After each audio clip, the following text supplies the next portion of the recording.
عملنا النهارده احلى مربى فراوله، بجد تحفه تحفه. عمره ما كنت اتوقع ان النتيجه تبقى معايا بالطريقه دي والجمال ده. مربى فراوله جميله جدا من غير اي مواد صناعيه عليها ولا اي لون ولا اي حاجه، واخده قوام جميل جدا وبمكونات بسيطه خالص. بتنفعنا في السحور وبتنفعنا في السندوتشات للاطفال وحلوه قوي.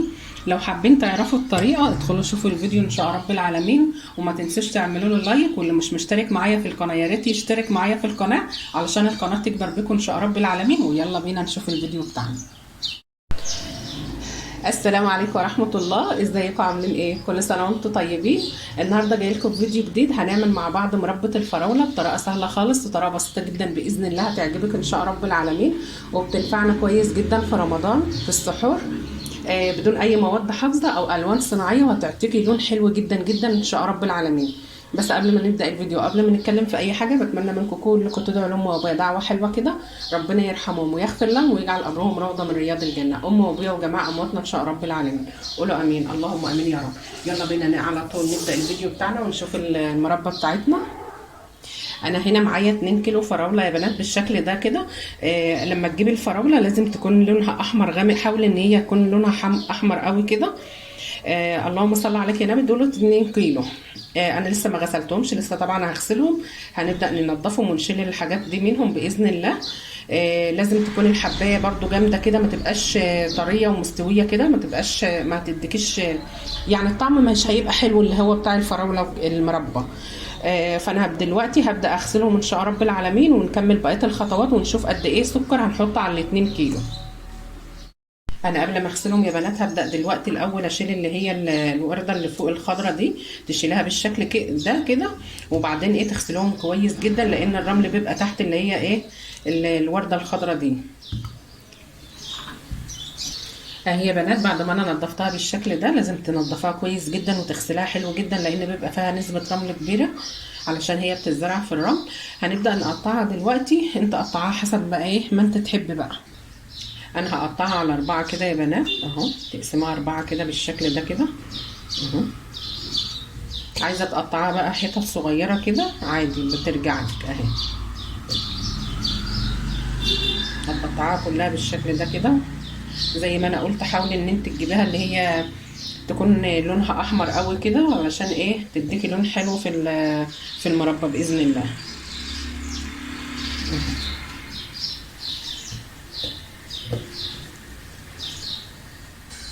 اهي يا بنات بعد ما انا قطعتها بالشكل ده، انا كنت هقطعها اللي هي اقسم الواحده 4 بس لقيتها كبيره جدا، فايه قطعتها بالشكل ده بالحجم ده، هي بتكون احسن اهي. دلوقتي هم دول 2 كيلو 2 كيلو فراوله، هنحط عليهم قد ايه سكر؟ انا معايا هنا 800 جرام سكر. 800 يعني الكيلو الواحد بتحط عليه كوبايتين، الكوبايه بتكون 400، الكوبايتين بيكونوا 400. هتقلبهم كويس جدا كده في السكر لحد ما كل الحبات الفراوله تتغلف بالسكر كده. اهي يا بنات بعد ما انا غلفتها كلها بالسكر كده وقلبتها كويس جدا، هنغطيها دلوقتي ونسيبها ليله كامله في التلاجة لحد ما تنزل ميتها، ونكمل بقيه الخطوات معاكم باذن الله. اهي هبدا اغطيها دلوقتي، اغطيها كويس جدا علشان ايه ما تاخدش اي ريحه من التلاجة وتغير طعم الفراوله.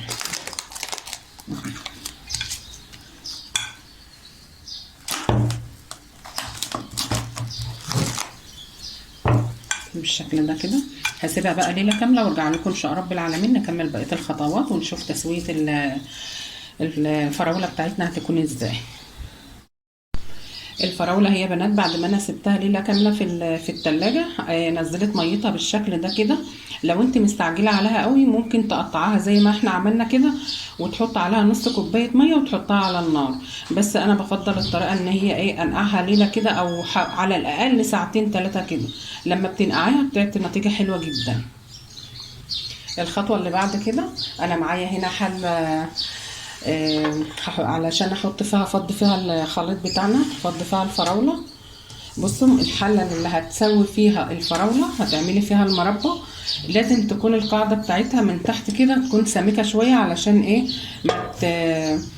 ما تحرقش معاكي الفراوله. هبدا دلوقتي افضيها.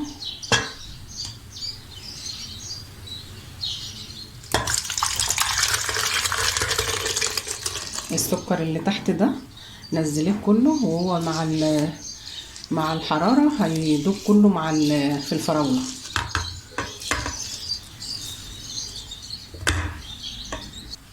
احنا جينا على البوتاجاز اهو علشان نسوي الفراولة. بصوا اول ما بنحط الفراولة على النار بتعلي النار شوية، مش على الاخر قوي يعني، بتعليها لحد ما تاخد اول غلوة وتغلى اول غلوة معاكي كده. وهوريكم الخطوات دي معانا واحدة واحدة باذن الله. اول ما تغلي معاكي هتهدي النار، مش تهديها قوي يعني، تبقى بين العالية وبين الهادية شوية، تبقى وسط، بحيث ان هي ما تنشفش معاكي الفراولة وتدي لها لون غامق، لان لو هديت عليها خالص هتنشفها معاكي وهتعطيكي لون غامق في الاخر. احنا عايزين اللون هيكون حلو كده، مش غامق قوي. ماشي اهي. اول ما تغلي هوريكم الخطوات دي باذن الله. يا بنات اول ما غلت معايا بالشكل ده كده، اول غلوه لها بس، انا هديت عليها النار ولسه هديها كمان. اي ريم بيطلع عليها على الوش كده لازم تشيليه، علشان ده بيغير لون المربى. فانا ههدي النار دلوقتي اهو. بصي مش ما تهدهاش قوي يعني ان هي تبقى هاديه جدا، لا وسط كده، علشان ما تنشفش معاكي الفراوله. هبدا بقى اشيل اي ريم يجي على الوش كده، علشان ما يغيرش معايا ويبوظ معايا المربى بتاعتي. هبدا دلوقتي اشيل الريم كده بالشكل ده كده. اي ريم يطلع معاكي شيليه، علشان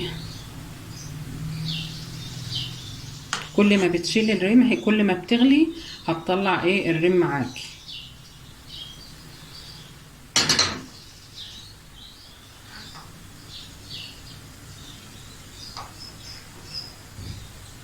المربى يا بنات ما بتغطيش عليها، اوعي تغطي عليها، وكل شويه تقلبي فيها كده علشان ما تتلسعش من تحت وتتحرق معاكي. اي ريم بشيله.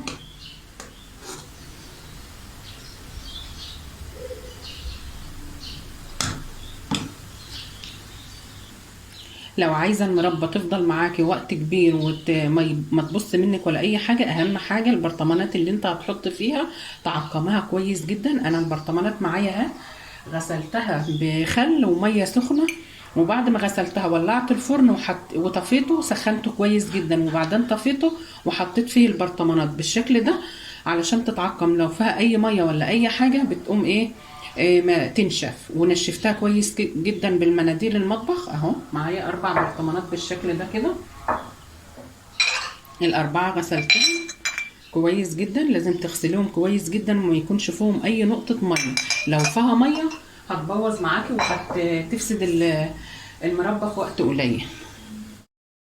المربى بتاعتي هي بنات ما شاء الله عليها جميله جدا، وتقلت معايا بالشكل ده. في المرحله اللي هي تقلت فيها بالشكل ده هتضيف عليها نص معلقه ملح ليمون او ليمونه كامله، يا اما نص معلقه ملح ليمون او ليمونه كامله لو ما فيش عندك ملح ليمون. اول ما بتحط الملح الليمون كده هتحس ان هي بتفور معاكي، ما تقلقيش منها ولا اي حاجه. هتفضلي تقلبي كده اهي.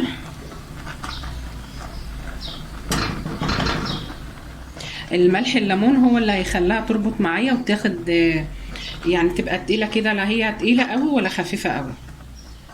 اوعي تضيفي الملح الليمون او الليمونه عصير ليمونه قبل السوا، يعني ما تضيفهاش في الاول. اول ما بتحط الفراوله على النار، لو ضفتيها اول ما بتحط الفراوله على النار هتسكر معاكي مش هتطلع معاكي حلوه ابدا. هي اول ما بتاخد اللي هو السوا بتاعها اللي هو ده وتتقل معاكي بالشكل ده هتضيفي يا اما ليمونه يا اما نص معلقه ملح ليمون. وهي على النار كده يا بنات انا هبدا اهرسها بالهراسه معايا كده. لو انت عايزه تعمليها في الخلاط هتسيبها لما تهدى خالص وتقومي ضربها في الخلاط او الهاند بلندر، اي حاجه لو انت عايزاها ناعمه قوي. انما انا بص مش عايزاها تكون اللي هي ناعمه قوي دي، انا عايزه يبقى فيها قطع بس القطع مش ظاهره قوي كمان.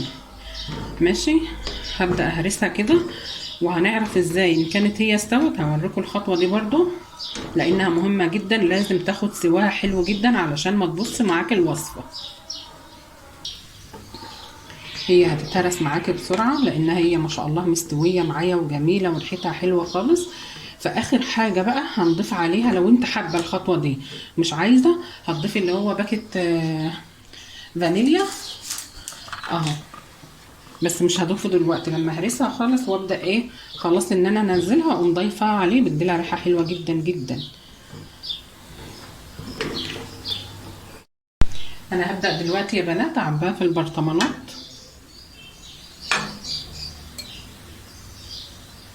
لو عبيتها سخنه في البرطمان اوعي تغطي عليها او تقفلي عليها وهي سخنه، سيبها لما تبرد خالص وبعدين ايه اقفلي عليها كويس جدا واحتفظي بيها في التلاجة.